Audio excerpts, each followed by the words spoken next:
Putin is not mincing his words. The Russian president has warned the West that Moscow is ready for a nuclear war.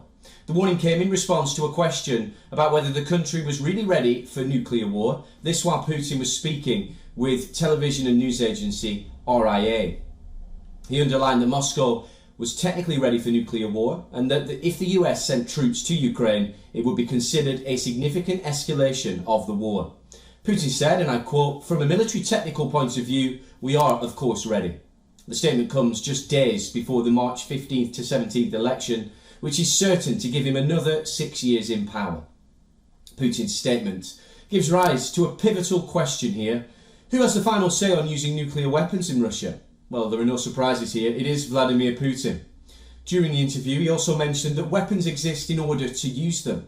However, he also went on to underline that Russia had its own principles pertaining to the use of such weapons. For our viewers' perspective, Russia and the United States are by far the largest nuclear powers, controlling more than 90% of the world's nuclear weapons. As of January 2023, out of the total of 12,512 nuclear warheads in the world, Russia had 5,889. Meanwhile, the US accounted for 5,244.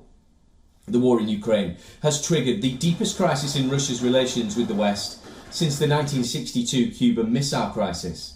As a result of this, Putin has warned several times that the West risks provoking a nuclear war if it sends troops to fight in Ukraine.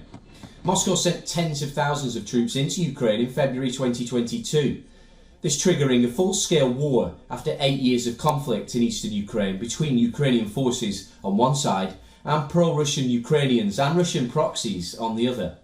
On the other hand, Western leaders have promised to defeat Russia in Ukraine. However, after 2 years of war, Russian forces control a little under 1/5 of Ukrainian territory.